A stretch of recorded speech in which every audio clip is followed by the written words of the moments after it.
My name's Nat, and this is our iconic Thursday webinars where we talk about neurodiversity and all the wonders that come along with. Our team is neurodivergent, so we're experts via experience, but we're also professionals as well. Got a lovely master's in neuroscience that I'm just trying to get my money's worth out of, so I'm sharing the knowledge far and wide. Today we are going to be looking at education, and in particular, how do we apply the different methods and models to autism? Because a lot of them weren't designed for autism, and a lot of them need a little bit of tweaking here and there to make them as relevant as we possibly can. Today we are predominantly focusing on autism, but honestly, a lot of these things could be applied to ADHD and maybe dyslexia and dyspraxia, with all needing their own little bit of tailoring here and there. Here's me being all impressive and all that, but I can't wait. Literally in just a few months, I'm going to be adding TEDx speaker if I don't completely crack under the pressure and never want to see the light of game day. I'm terrified, guys. Work with me here. You know what? It's easy enough doing all these talks. When you've got to do it all from memory, we'll see if I can add that soon. Here's our team. You've got myself today, and you've got April in splendid colour. And April does our recording and editing. This will be on our YouTube. Speaking of YouTube, do check out our videos we've already recorded and edited. Our last one that we got online is Tourette's in pop culture. What do you think when you think of Tourette's? Let's be honest, we think of swearing. But a very small percentage of people with Tourette's swear uncontrollably. We looked at how media perpetuated this stereotype. So do check it out, all lovely stuff. Very engaging, some say. You can see lots of cool things of how it's been represented poorly, but also how it's been represented positively. Teaching autistic students. Is it completely different to our typical peers? Kinda. Are there methods that already exist which align with an autistic preference? Somewhat. If everyone with autism thinks differently, how do we create a blanket approach which benefits everyone? That's a tougher one to answer, and we're going to try and answer some of that today, but this is very much an open discussion. Do I have all the answers? Absolutely not, but I'm hoping collectively we can come up with some good answers. Let's just have a little look at an overview of if we are successful, what are we going to be learning? Psychology and education. Does psychology, this is observable differences, tell us about how we should be educating people? We know autism is diagnosed via psychology, so surely it makes sense that psychology can also inform how we teach people. We're going to be looking at some cutting edge research. I say cutting edge, some of it's a bit old now, but tried and tested. Some neuromyths. Believe it or not, the biggest barrier to teaching those with autism is teachers. It's normally due to outdated knowledge, preconceived beliefs. Those are some of the kind of stigmas and biases we're going to be tackling head on. Will I be teaching brand new revolutionary concepts to some of you? Maybe not, but I definitely think if we take our combined understanding and merge it together, we might be able to come up with some interesting thoughts. Let's start off with the OG. Not the GOAT though. The didactic method is your basic approach of teaching. This is how most of us were taught in school. It's when the teacher sticks a bit of Velcro on your bum, sticks you on the carpet and tells you, hey, you learn from me now, I'm the boss. While some people like it, let's face it, it's really outdated. Is it autistic friendly? I would argue not in the slightest. This is our chalk and talk method. It's someone literally just writing on the board, talking through it. You were learnt by observation. Maybe if you're a visual learner, the didactic might be suitable for you, but it also requires a very strong attention span because let's face it, the teaching's a bit dull a lot of the time and it's not very interactive. It also requires people with fast processing speeds because this train is going on. Not often are you able to stop, rewind, and reevaluate. Terrible method and terrible experience. You're right, Tom. It works for some people. Here is a nice little image which shows you the thing. The teacher has a bit of rhetoric, which means repeating. So they repeat the subject time and time again. Shakespeare is good. The subject is then taught to the student through the methodology of the didactic approach, the interaction of the teacher talking to the student. It just kind of goes round and round. But there's not really a break in this approach to allow more of an exploratory dive. You could argue that a lot of online training is didactic. This is why I try to make it a bit more interactive because, to be honest, it's not an approach that I favour. We need to know our base if we want to start evolving upon it. If any of you think, hey, that is actually great for those with autism, you tell me. We're all different. A great quote from Mr. John Watson, again, the granddaddy of behaviourism. He says, give me a dozen healthy infants It sounds like he's talking about eggs or something. I'll guarantee to take any one of them at random and train him, interesting, to become any type of specialist I might select. What he is saying here is the old thing, nature v nurture. Are there some things we are destined to be great at? Are there things that we can learn even if we've got no prior skills? He's saying, hey, I don't care what your background is. You can be anything you want to be with the right amount of training, regardless of talent, tendencies, abilities, vocations, and race and his ancestors.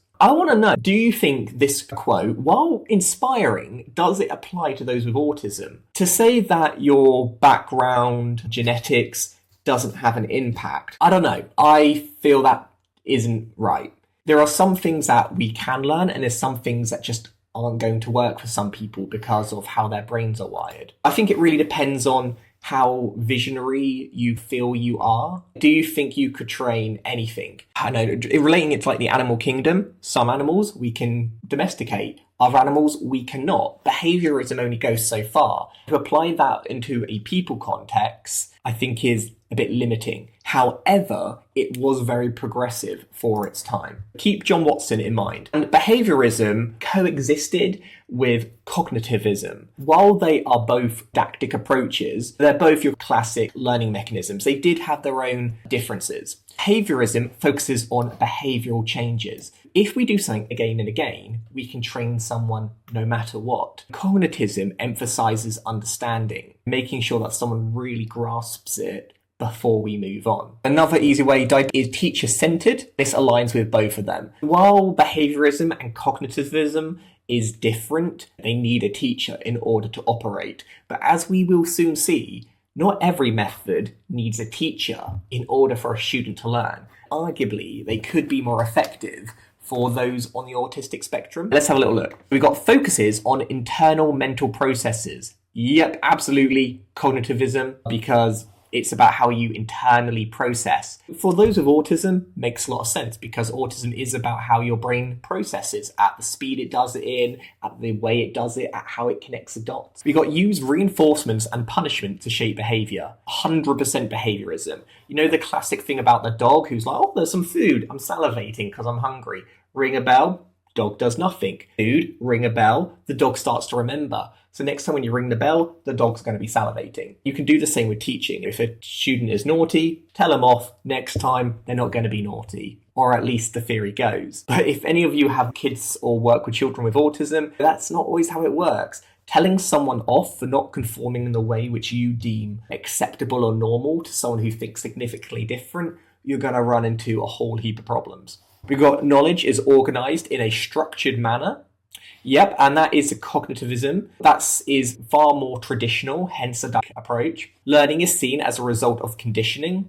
Yep, absolutely. Behaviourism encourages activities, engagement, and critical thinking. That is more cognitivism. It's still not the most engaging or the most interactive. There are arguably better approaches. But as I'm seeing, we're going on a journey here to get better and better approaches. Or at least that's what a lot of people think. If you disagree with me, please call me out. It's good to know, are there things we can take? I work in a lot of schools who specialise in autism, and they not often use a hybrid approach of these styles because they're all a little bit too rigid to work with their type of learning. Over to you. What approach do you think would be the best for autistic learners? If you only had to choose between cognitivism and behaviourism, which one would you choose? The one that is a bit more interactive and the one which allows for processing time to be digested is better. If I don't understand something, it doesn't matter how many times you repeat it to me, it won't sink in. Or, for instance, if you're being told off because you've done something wrong, the child might learn that if they're bad, this reaction will happen, but it doesn't mean that they'll understand why it's happening. You want to have a better internal understanding. Now we've all agreed cognitivism is the one to go for. Let's expand upon that and look a little bit deeper. There are a few factors which are crucial for learning and understanding. First of all, our cognition. That is how the brain thinks.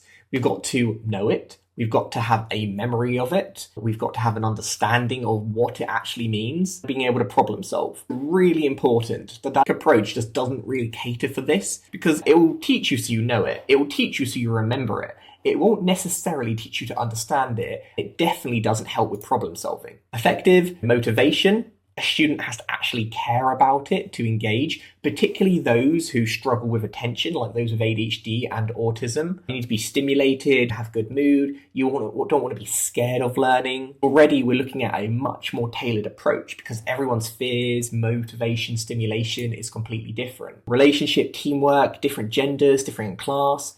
If we aren't taking the environmental factors into consideration, we aren't going to get the most ideal learning environment. Tia says, I think it's best to adapt to the person on a case-by-case basis, turning it into them as an individual. Some of those learning theories have their limitations, but I think they've probably noticed that themselves. Yeah, you're absolutely right. None of them, I think, claim to be all-encompassing, but while these are theories we still teach very regularly today, they are incredibly old now, and they weren't developed alongside our understanding of conditions like autism now. Let's look at some more cognitive ways of learning. Piaget and Vygotsky, these are our models of learning and how they relate to autism. They are of the same path, but they do splinter off in slightly different ways. They both include learning, ideas, and social interaction. Essentially, if you're not engaging, interacting, you're not going to learn. But you'll notice that it's not necessarily saying whether it's teacher-led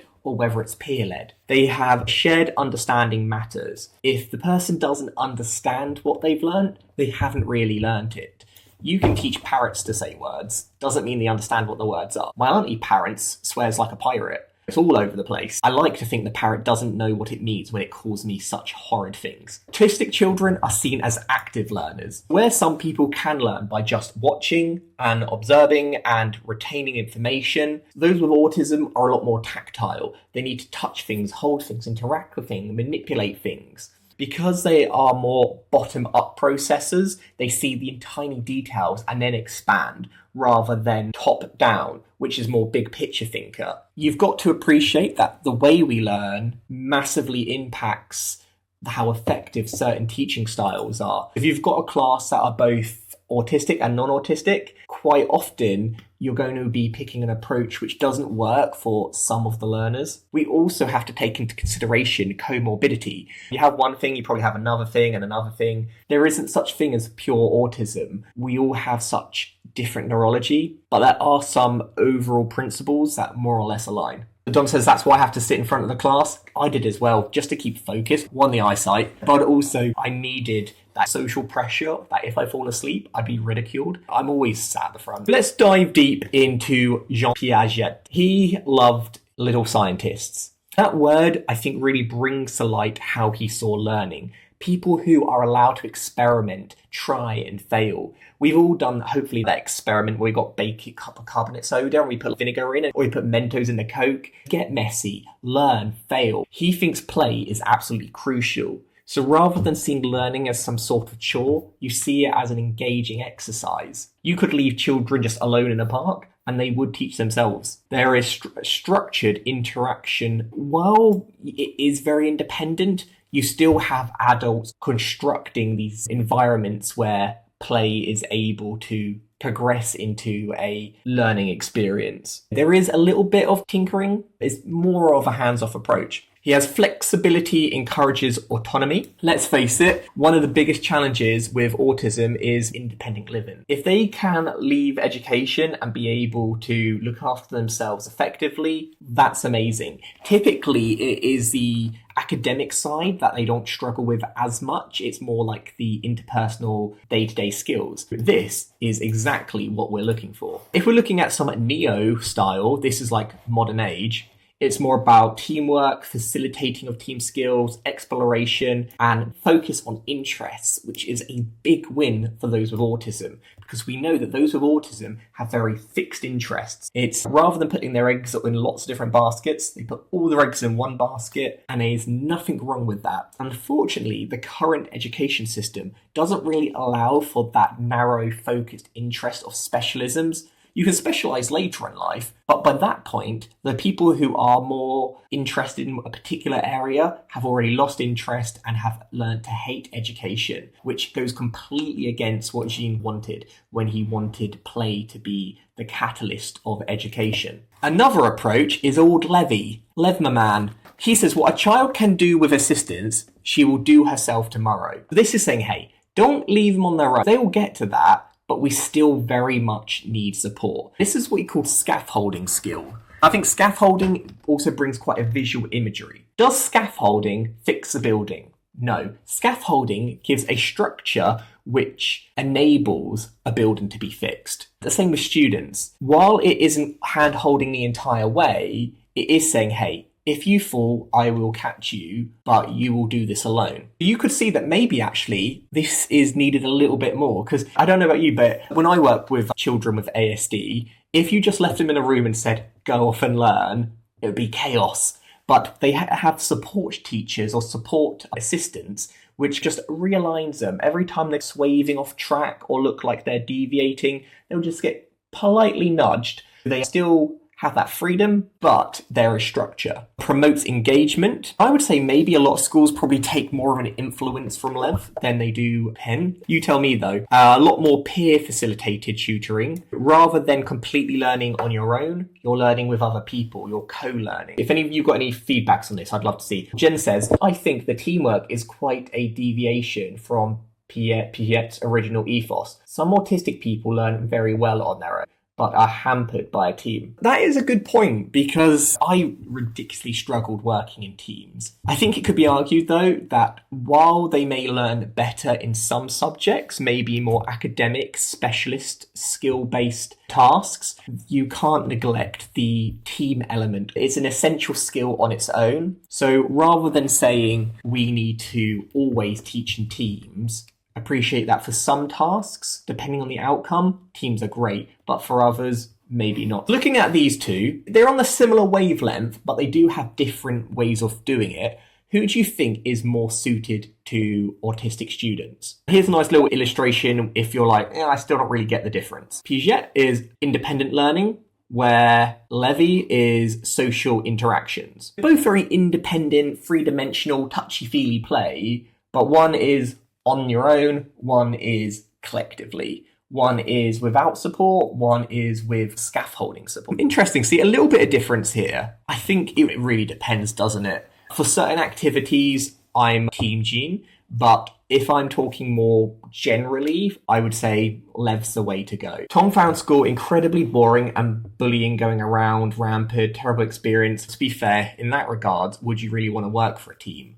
I don't want to say you never want to get rid of team interaction completely because it's an essential skill. But yeah, for those with autism, bullying is a real issue. Tia says, I only struggle working in teams if they don't give as much effort as I do, or my ideas are overlooked or undermined. Either they realise I am creative enough to give all the ideas and let me take the lead, then put all the roles on me and do nothing, or they go the other way and overlook what I say. But the older I get, the more people mature and the less this happens. Tia, I completely resonate with what you're saying. Again, those with autism, maybe this is generalising, but I tend to find are way more passionate when they are passionate. If the ideas aren't being heard, it can really push you away from learning. Quite often, it's due to a miscommunication. Your ideas, you believe, are being translated effectively, but what you're saying isn't what they're hearing, and vice versa. Oh, Nat, you said something, you struggle in teams. Do you think that's because you're really insightful and aware and some people aren't? Is it really noticeable when we are dealing with ignorance or narrow-mindedness? That's definitely slanted towards me to say, yeah, of course. I think it was both ways. If I'm being totally honest, I was definitely being a bit stubborn in my earlier years, maybe even a bit so now,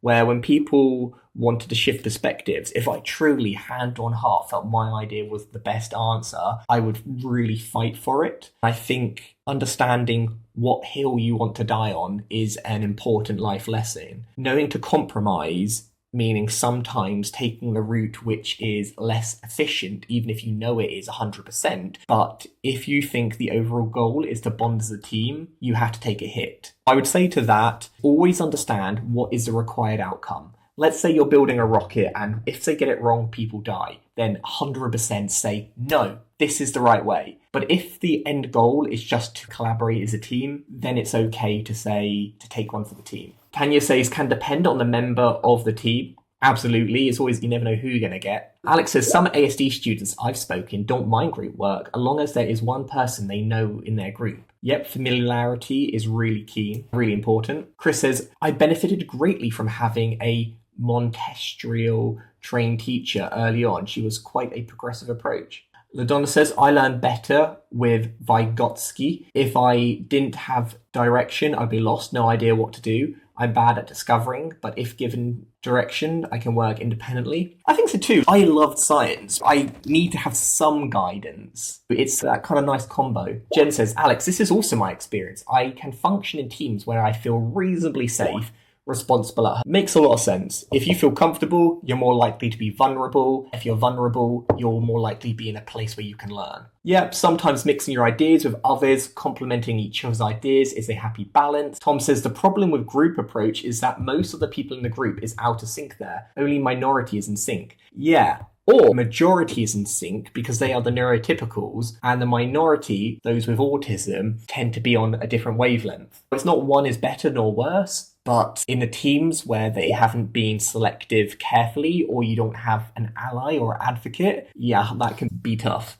We've looked at psychiatry, which is our traditional approaches. Let's add a bit of a modern twist to this, neuroscience. Neuroeducation is ideally what we're going to be looking for here. This is mind, brain, and educational science all squished up together. We talked about psychology. We know that now. Then neuroscience. While we're not going to be going deep today in that word, individual education and learning, that is essential, but we're going to be focusing mainly on psychology and neuroscience today. So what can we do? Tanya says, I find neurodivergent students work better together. That's an interesting thought because I actually sometimes struggle to work more with autistic people, to be honest, particularly of the same age and ability as me, just because we can both be very fixed on one area, and it's very rarely that those two ideas align. However, when I work with people who have a diverse range of neurodivergences, then I do find that to be advantageous. It says, I agree with the Vygotsky approach. I like learning and teaching where the next level can be unlocked.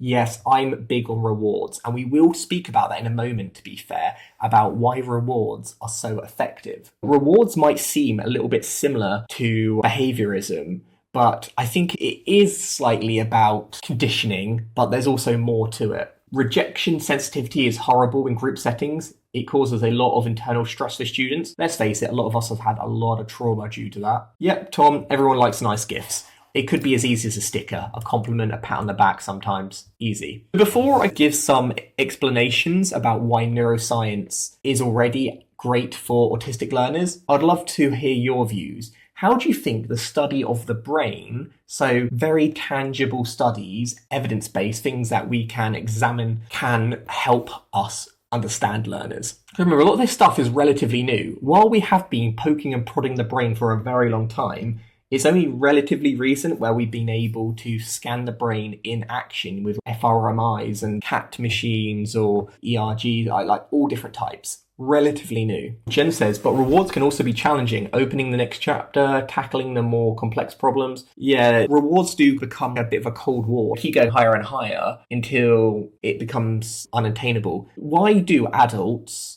not like stickers as much as children? I guess because we realise that there's less worth on it, or we've lost the value that is attached to them. Saying that though, I still love stickers. Knowing how the brain works enable us to develop more effective teaching methods. Yep, so this is active progression rather than just keep repeating methods of the past. To challenge the perception that someone is just being awkward. Yes, because it's easy to say someone has a diagnostic label. They're so individual. You can get diagnosed with autism in one country and not in another country or a different part of the country. But with neuroscience, you can say hand-on, like there is an actual difference here that you can actually see and observe. Provides evidence basis for more flexible and tailored methods. Yeah, rather than just saying, oh, they're being lazy, they're being a pain, you can say, no, there is an actual difference there with the amount of white matter versus grey matter, for example. It's objective, observations with less social influence. There's also brain training for neurodivergent people to work on areas, or we are going to be talking about brain training as well.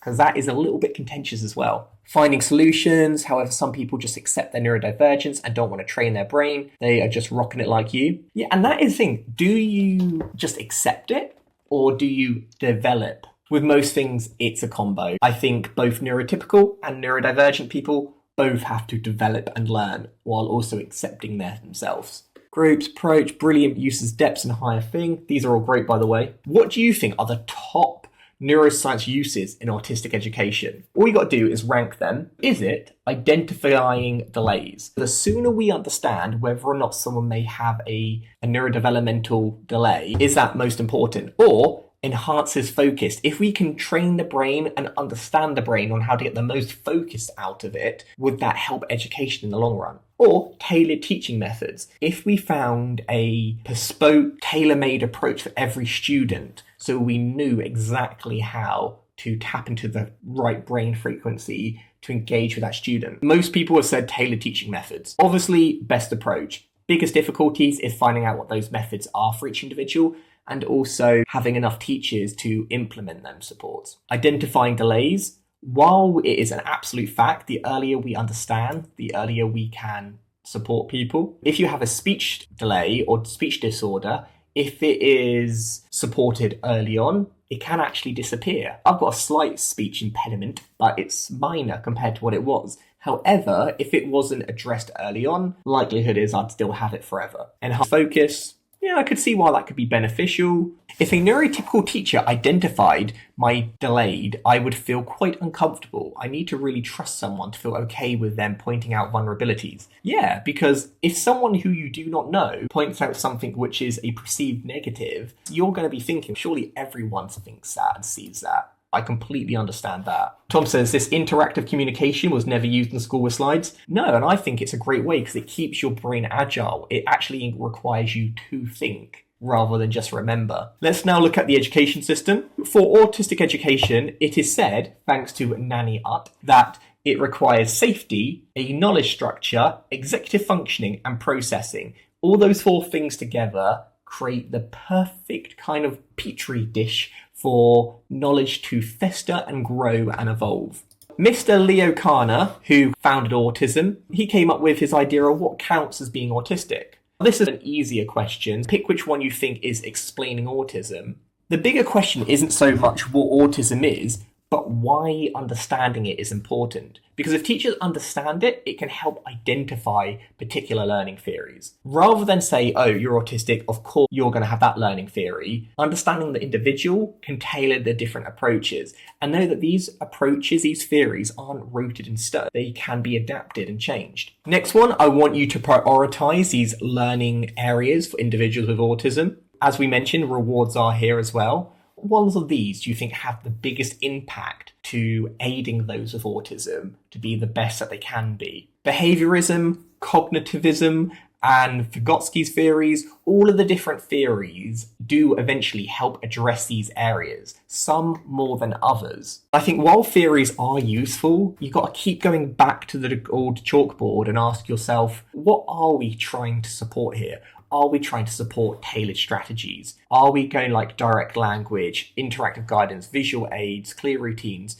What will make the biggest difference? Jen says, while professionals agree with the identify delay phrase, I think we should focus on identity deviation. Delay focuses on a failure against a standardization that often even neurotypical children fail. I very much agree with you on that. I think in the past, people's understanding of autism were very slanted. Autism schools did not exist and people were institutionalized, but that's hundreds of years ago. You're right, people were seen as insane, schizophrenia, they were locked up, they were drugged. It wasn't great. But even today, people's understanding isn't very great.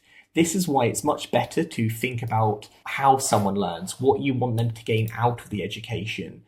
ASD is broken down into social interactions, repetitive behavior, social communications, but you could be all over there in terms of how it affects you. For some people, it might be predominantly social communication, and if so, group activities might be really damning. For others, repetitive behavior is comforting, so that more didactic approach could actually be beneficial if that is something which they appreciate, that repetitive comfort. Ultimately, get to know the person. For neuroscience, the insights can help you along the entire journey of education. From neuro-understanding, this is just having a better awareness of how the brain works. Noting about sensory sensitivities. We know that's a big thing in autism. Do we understand what sensory sensitivities are? Do we understand what can tickle someone's brain? What can be too much of an engagement? What could be too little? Predictions is going that one step further, and this is predicting future skills in autistic learners with neuro. The cortex area is rather enlarged. I think this support will give the best overall help, a much more scientific way, rather than being the teacher saying, I'm going to go with that approach. It's clear cut. The brain, we've got the image, that approach is going to work best. Then we've got interventions. This goes beyond predicting it, it's about actually doing something. Guiding autism interventions by targeting neural circuitry. We are nowhere near this stage yet.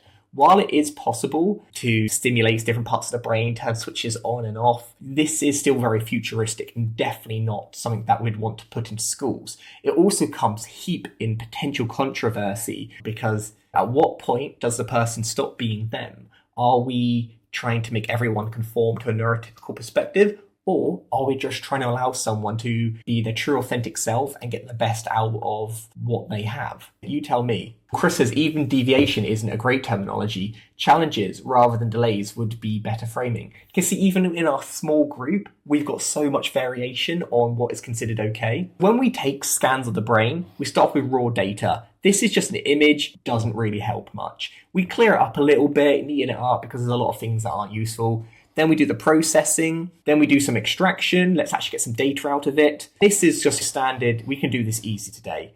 The next part is this section, learning and cross-validation. Could we compare it with others and see what is considered normal development or normal development, what is considered abnormal, seeing if we could get support early on. Then we could analyze it and make suggestions and then visualizing it.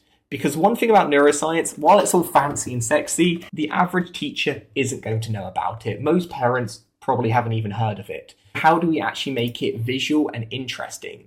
Profiles are really great, but if we can make them more scientific. On this one, I want you to click all the ones which you know to be an autistic symptom. Why this is important, particularly for teachers, symptoms are addressed in neurounderstanding, predictions, and interventions. The more we understand about the particular characteristics that make up an individual diagnostic label, the more we're actually able to help them. Autism is a word. What is it? Social interaction difficulties, that's something that most people would know, okay, I know what area to focus on. Autism can demonstrate itself in a number of ways. It can be difficulty with communication, repetitive behaviour. It can often co-occur with other conditions. It can quite often mean you have sensory sensitivities, challenge and empathy. You can only choose one. Sorry, April, choose whichever one. But they are all of them. All of them are symptoms, but they don't affect everyone equal percentages. The next one is to understand the basics. Is autism lifelong, or is it a school-aged problem that you grow out of? Hopefully, most of you will know this one, but you'd be surprised that a lot of teachers do not know it. It is lifelong, and if we know it, we can then shape support and resources. Are we shaping things to be like a plaster, which kind of support you short-term, or are we creating support strategies which are lifelong? Autism is genetic. It is with you your entire life. You can't stop being autistic.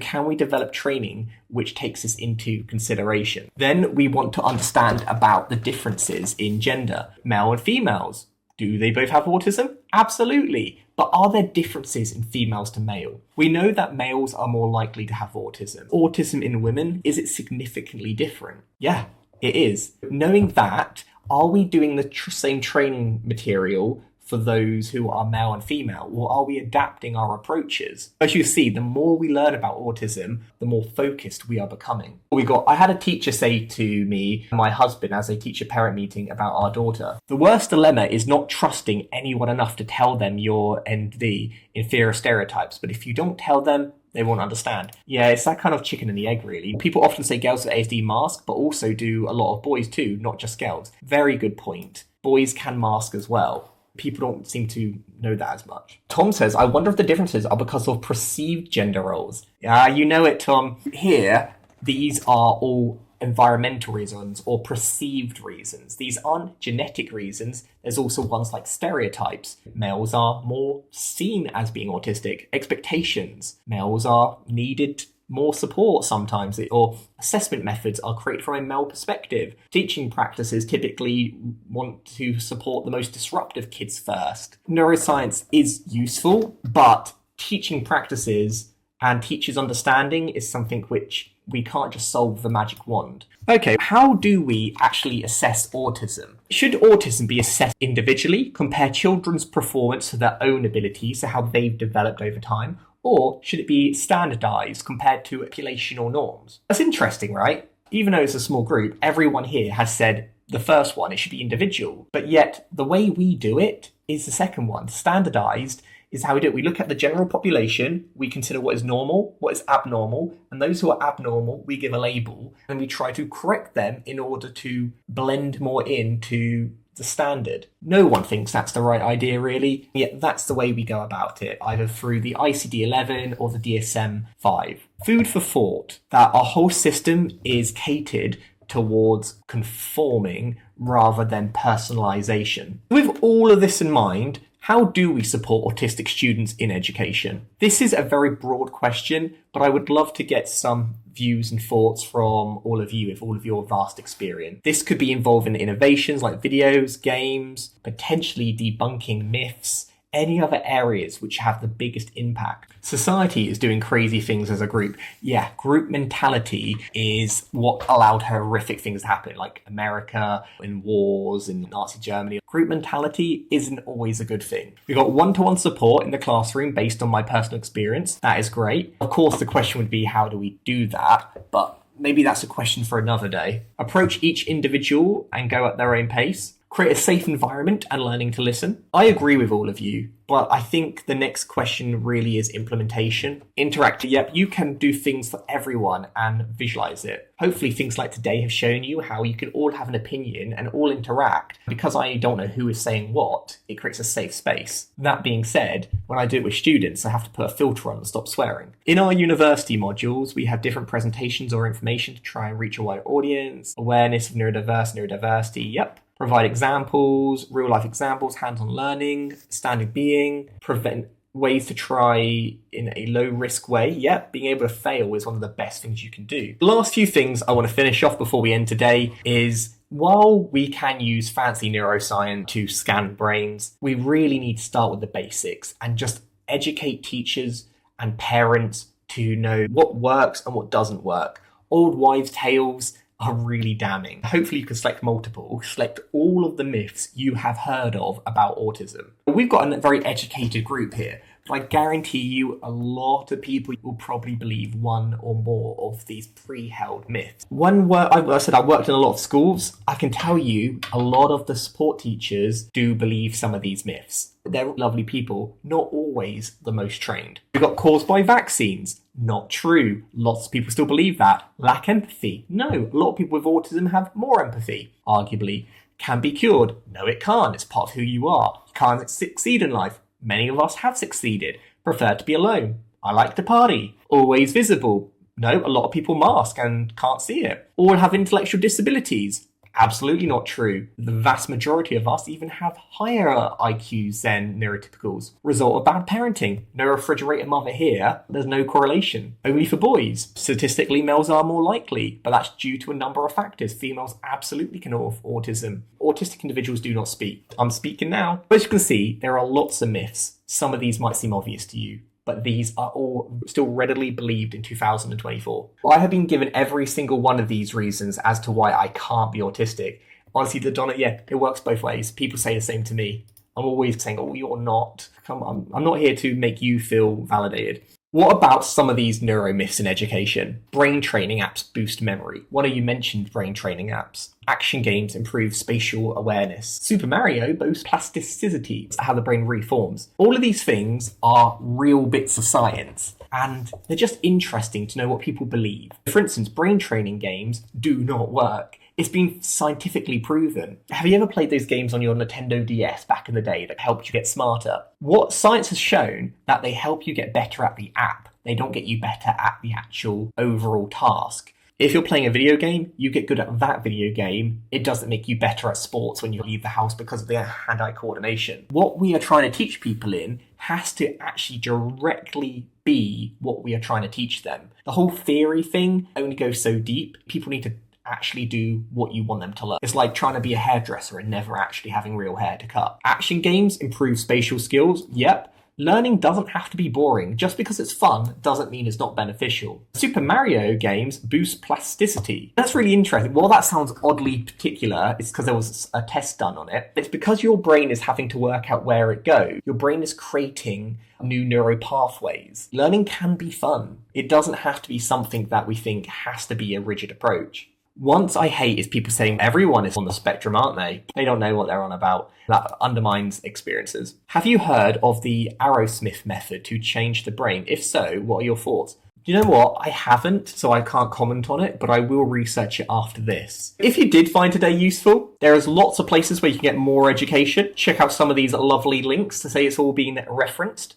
Our next webinar is ADHD and neuro. This is interesting. You know how I spoke about how neuro-imaging could help us with learning in the future? We're going to do a deep dive on ADHD, on how ADHD looks in the brain. And if we understand what ADHD actually is, then can we create learning strategies that support? Let's see. Oh, Tom wonders why it's so difficult for schools to do the right thing. Funding, education, teaching, budget, time, a whole load of things. If you found today useful and you do want to watch it later on, go on our YouTube channel, click subscribe. We are 6,000 subscribers. Do make sure you subscribe. We've got lots of videos and lots of great content if you want to learn more. Here's our contact details if you do want to get in contact. My name's Nat, just nat@exceptionalindividuals.com if you want to reach out directly. Woohoo, we did it. I hope you all found that useful, insightful, and got a couple little gems out of it. The final answer is, how do you teach someone with autism? You get to know them. Basically, there isn't a one-size-fits-all, but the more we understand on processes that don't work,